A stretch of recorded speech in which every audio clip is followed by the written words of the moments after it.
Caríssimos irmãos e irmãs, a igreja hoje celebra a memória do Santíssimo Nome de Jesus. É um nome que o próprio Deus o deu, não é um nome dado pelos homens. Nós ouvimos no domingo, na missa de Santa Maria, Mãe de Deus, nós ouvimos o Evangelho, Lucas capítulo 2, versículo 21, que no finalzinho do Evangelho dizia: completados que foram os 8 dias para ser circuncidado o menino, foi-lhe dado o nome de Jesus, como lhe tinha chamado o anjo antes de ser concebido no seio materno. Foi um nome dado pelo próprio Deus. Em Lucas, também em São Lucas, no capítulo 1, versículo 31, nós ouvimos: o anjo disse-lhe: não temas, Maria, pois encontraste graça diante de Deus. Eis que conceberás e darás à luz um filho, e lhe porás o nome de Jesus. Isto é, está claro que este nome foi dado pelo próprio Deus. Por quê? Porque é um nome que significa Deus salva, que revela a própria missão de Jesus Cristo. O nome de Jesus, Yeshua, significa isso: Deus salva, é a salvação de Deus. A salvação de Deus que visita o mundo, mas não de uma maneira esperada. Isto é, esperavam que viesse alguém que em nome de Deus fosse sinal da salvação de Deus, e não que o próprio Deus, a própria salvação, viesse salvar. A igreja então sempre teve esta veneração. Por quê? Porque o nome, quando nós invocamos o nome, nós de alguma maneira invocamos a própria pessoa. É por isso que na liturgia, todas as vezes que nós pronunciamos o nome de nosso Senhor Jesus Cristo, nós inclinamos a cabeça em sinal de reverência, de adoração. No caso de Jesus, de adoração a Ele, porque aquele nome faz referência à pessoa. Quando nós invocamos o nome de Jesus, nós invocamos todo o mistério da encarnação, paixão, morte e ressurreição de nosso Senhor Jesus Cristo. São Pedro, nos Atos dos Apóstolos, no capítulo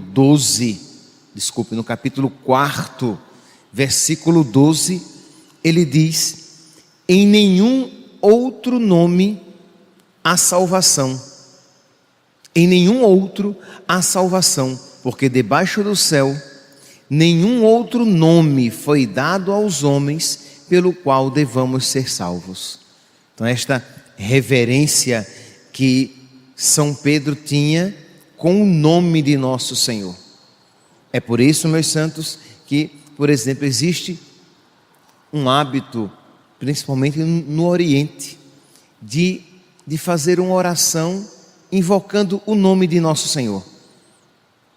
A forma mais clássica é a mais comprida, isto é: Senhor Jesus Cristo, Filho de Deus, tende piedade de mim, pecador.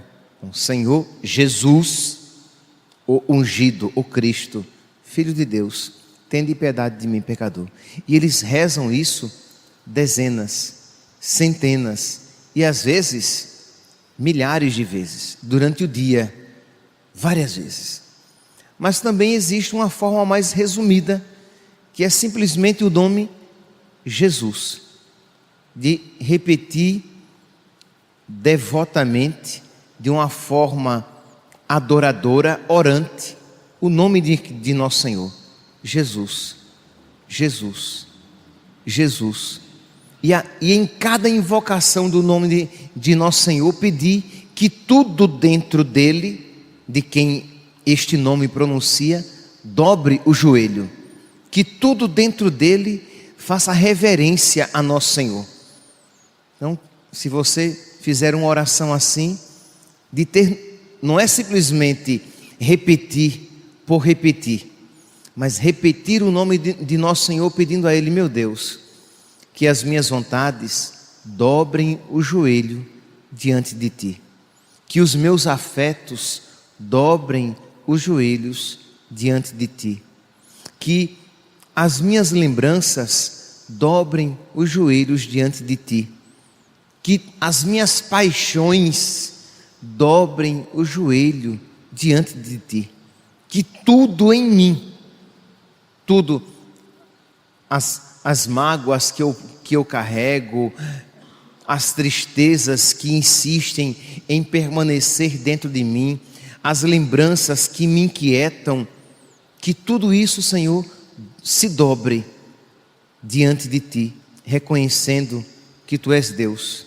que Tu és o Salvador, que Tu és o meu Salvador, que Tu és, como o Evangelho de hoje diz, o Cordeiro de Deus que tira o pecado do mundo. São Paulo, na carta aos Filipenses, no capítulo 2, versículo 9 ao 10, São Paulo diz: por isso Deus o exaltou sobremaneira e lhe deu o nome que está acima de todo nome, porque ao nome de Jesus se dobre todo o joelho, no céu, na terra e nos infernos, e toda língua reconheça, confessando, para a glória de Deus Pai e seu louvor, na verdade, Jesus Cristo é o Senhor. Então, quando eu falava que você, ao pronunciar o nome de nosso Senhor, de uma maneira orante, que você peça que as suas rebeldias interiores, as suas revoltas, as suas paixões desordenadas, que elas se dobrem diante de nosso Senhor, não é apenas uma vontade sua, mas é palavra de Deus, que tudo na terra, no céu e nos infernos, nas realidades mais baixas que existem em nós, que se dobre diante de Deus. Então, se essa é uma realidade tão adequada para nós vivermos sempre, no dia de hoje mais do que nunca, de nós rezarmos e pedirmos a Deus, tenho certeza, meus santos, que se nós pararmos um pouquinho e olharmos para dentro de nós, nós veremos que existem realidades que não querem se dobrar diante de Deus, que não querem reverenciar a Deus. O que é dobrar os joelhos? Dobrar os joelhos, quando diz aqui que ao nome de Jesus se dobre todo o joelho. Dobrar o joelho significa o quê? Reconhecer a precedência da vontade de Deus à nossa. O Senhor tem precedência, meu Deus. A Tua vontade, meu Deus, deve preceder, deve prevalecer na minha vida. Os Teus planos, Senhor, devem ter precedência. Os Teus planos devem prevalecer na minha vida.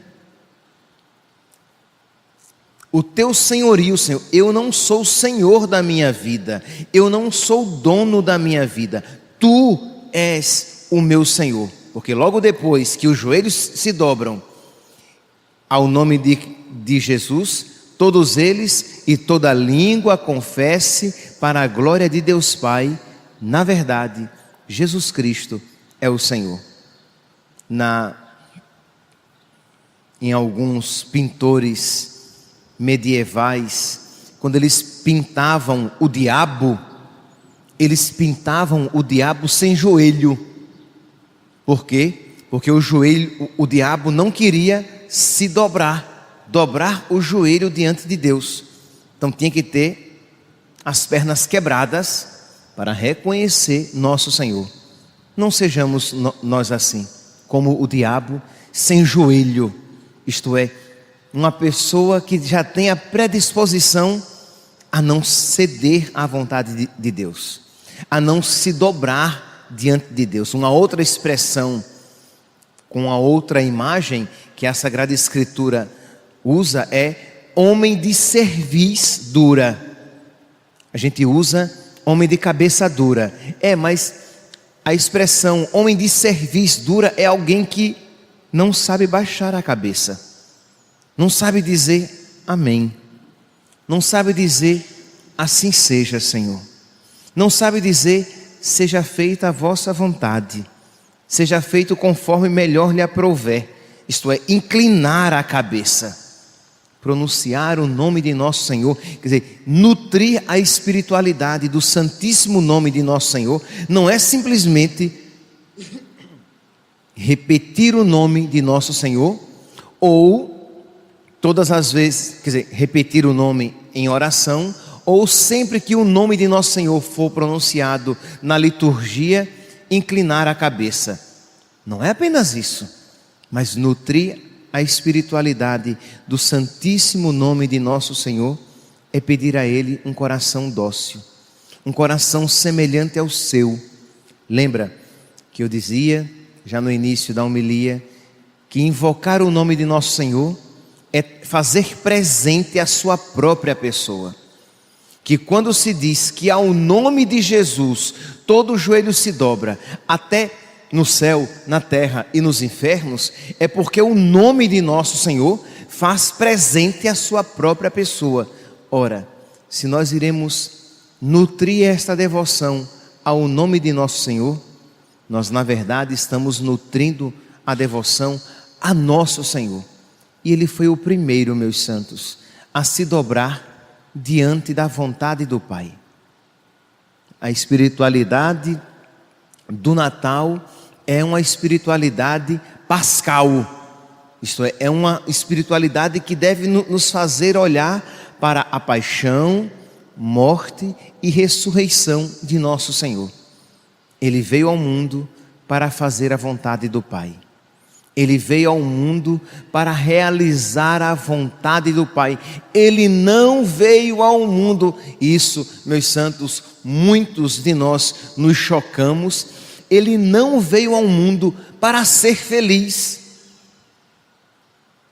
Jesus não veio ao mundo para ser feliz. Mas padre, Jesus não foi feliz no mundo? Jesus foi feliz no mundo, mas a felicidade veio como consequência, porque Ele ensinou buscar em primeiro lugar o reino de Deus e a sua justiça, e o mais virá em acréscimo. Então Jesus não veio ao mundo para ser feliz, Jesus não veio ao mundo para se realizar. Por quê? Porque Ele sabia que Ele voltaria ao Pai, que Ele retornaria à sua glória. Ao mundo Ele veio para dobrar os seus joelhos diante do Pai, para dobrar a sua vontade diante do Pai, para fazer a vontade do Pai. Foi para isso que Ele veio ao mundo. Ora, nós que somos seguidores de Jesus, nós que somos cristãos, nós que recebemos a sua palavra e o seu corpo e o seu sangue, precisamos reproduzir em nós essa mesma realidade de nosso Senhor. Quando nós dizemos Jesus, Senhor Jesus Cristo, Filho de Deus, tem de piedade de mim, pecador, nós estamos pedindo também, Senhor, dobra dentro de mim todo esse desespero de felicidade, que é um desespero pagão, um desespero de quem se esquece de que a nossa felicidade está certa, garantida, foi alcançada por Jesus, está no Pai. A casa do meu Pai tem muitas moradas, então eu me dobro e aceito toda a vontade de nós, não apenas parte da sua vontade, mas toda a sua vontade aqui neste mundo, porque eu sei que existe uma felicidade maravilhosa reservada para mim no céu. Ora, quando nós abraçamos esta realidade, já a felicidade no nosso coração neste mundo desponta.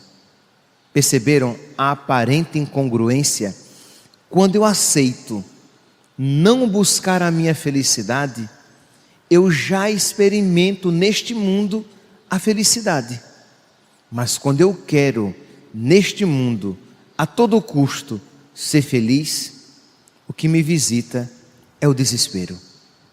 Meus irmãos, ao nome de Jesus se dobre todo o joelho, que tudo em nós, que todo paganismo que ainda existe em nós, que toda descrença que existe em nós, repito, que toda rebeldia, isto é, você ouve esta palavra, isto é, o cristão de verdade não deve primeiramente procurar a felicidade, ele deve primeiramente procurar Deus, o resto virá em acréscimo. Muitas pessoas, ao ouvirem isso, dentro delas já há uma revolta. Por que assim? Por que não poderia ser diferente? Por que é que eu tenho que me renunciar, me esquecer? Porque este é o caminho mais seguro para que nós alcancemos a felicidade que dura para sempre. Este é o caminho mais seguro para que nós acolhamos a nossa salvação que veio nos visitar. Porque este é o caminho mais seguro, porque foi o mesmo caminho trilhado pelo Filho de Deus quando se fez homem e veio habitar entre nós. Que toda revolta no nosso coração se dobre à lógica de nosso Senhor. Renunciar à própria lógica, renunciar ao próprio desejo de querer que as coisas fossem de uma maneira e aceitar a maneira querida pelo Pai, que foi aceita pelo próprio Jesus. Ele foi o primeiro a aceitar a maneira querida pelo Pai. Que nós também, meus santos, na nossa vida, no nosso dia a dia, aceitemos também a maneira querida por Deus para a nossa vida. Que todos nós, no dia de hoje, de uma maneira especial, mas não apenas no dia de hoje, rezemos várias vezes. Quem sabe pegar o nosso tercinho e em todas aquelas contas, em todas aquelas bolinhas, nós rezarmos devotamente. Em cada bolinha, Senhor Jesus Cristo, Filho de Deus, tende piedade de mim, pecador. E se você estiver fazendo algo que não lhe possibilita muita atenção, que você simplesmente repita: Jesus, Jesus, Jesus. E ao repetir Jesus, você sabe por que está repetindo. Pedindo a Ele que Ele transforme tudo que existe em você em Cristo, para que você possa viver aquilo que São Paulo disse: tende em vós os mesmos sentimentos de Cristo Jesus, ou aquilo que o mesmo São Paulo nos ensinou: já não sou eu mais que vivo, mas é Cristo que vive em mim. Louvado seja nosso Senhor Jesus Cristo.